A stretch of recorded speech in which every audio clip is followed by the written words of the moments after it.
you talked a lot before the break about kind of potentially altering your rotation coming into the second half. How much more did you think about that over the break, and where are you at kind of going into the second half on that? Well, I thought about it a lot. Watched, first of all, I had a great break, so I didn't, spend the entire time in a cave watching tape. But I did watch several games, sort of strategically thinking about lineups and certain combinations, that sort of thing.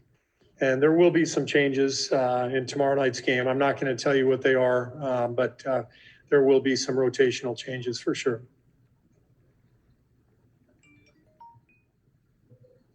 Steve, when you make a change, a rotational change like you mentioned earlier, are you hoping to see a different style of play, or just more efficiency in some of the things that you just mentioned, such as on offense, or is it a combination of both? I mean, will what the changes you make potentially create a different style, a different look against? Well, it's not so much a different style as it is, just trying to find combinations that complement one another and that can develop consistency at both ends. Combinations that can be solid defensively, but they can also generate shots for each other and generate better offense. And as I mentioned, we've struggled offensively for much of the year, and so we'll look at some different combinations and try to see if we can give ourselves a spark. And is that part of the challenge when your season was cut short last year, and you didn't have the time together that you usually would? I mean, these things are still developing with a somewhat young team, midway through a season. Yeah, I mean, it all just is what it is, Janie. I mean, whether last year was cut short, or James missing training camp, all this stuff. These are all obstacles, and our job is just to deal with the obstacles and the adversity, and try to get ourselves ready, and try to develop our young players every day, whether we have a game or not, and keep getting better. And that's the focus. This year has thrown enormous obstacles in every team's path. And so nobody feels sorry for one another. We all are just making our own way through the season. All right, fresh legs for the second half, Steph. And I didn't have a chance to ask Steve Kerr this because he had to get his COVID test, so I hope you'll give me your perspective. It seems like the coaching staff has to balance wins, being in the playoff hunt, versus finding minutes for guys for their development. Do you think wins versus development changes at all in the second half? Yes. I think you give guys opportunities, when they earn them and deserve it. But obviously experience does help in terms of winning games. And, for a coaching staff, for us as a team, we haven't been in this position in a very long time. And so you make the best decisions you feel like are right. And for us, whoever's out there, I think it's been the theme all year. Kind of just as out of a necessity, everybody has to be ready, because it is such a challenge, balancing everything you just said in terms of developing guys, in terms of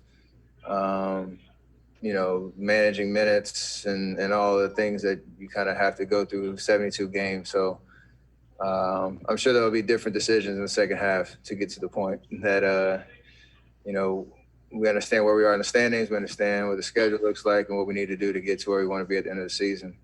And whoever's out there has to take that responsibility. And if you're not out there, stay ready, because things change really quickly in this league.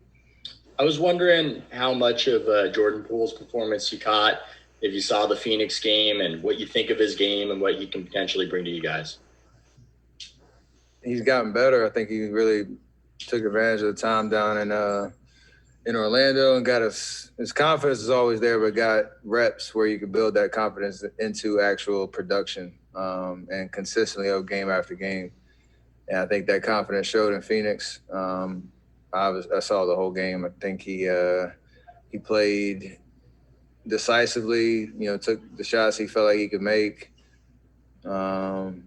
played aggressively, and just kept it about his business on the court. And I think that showed Nico as well. So, we'll see what happens in terms of, how he finds minutes in the rotation. But I think it's a testament to a young guy going through all different type of scenarios and experiences, but staying ready and still feeling like you can get better, taking advantage of every opportunity. Steve just said he's going to mix up the rotation a little bit starting tomorrow. Are you guys still sort of figuring out which combinations really click, and is that just part of the process, even if it's midway through the season right now, just still experimenting on who's going to be most efficient together on the floor, especially when you bring in some new guys? Yeah, that's been a constant theme throughout the beginning of the season. That kind of goes to Kerr's question. I think at some point you have to get to a place where there's just consistency, and that helps everybody go out and play confidently. If you're not in the rotation, this is the NBA. This is a part of the job, and you have to stay ready, and you kind of have to understand the dynamics of a team like we have, with a lot of guys that are, young and can have a lot to contribute and bring to the team, but it always doesn't shake out that way. So I feel like we're moving into that part of the season where, every game obviously matters throughout the year, but every game matters a lot now. So we got to take advantage of consistency and expectations and confidence on the court for, whoever steps foot out there, whatever combination of guys.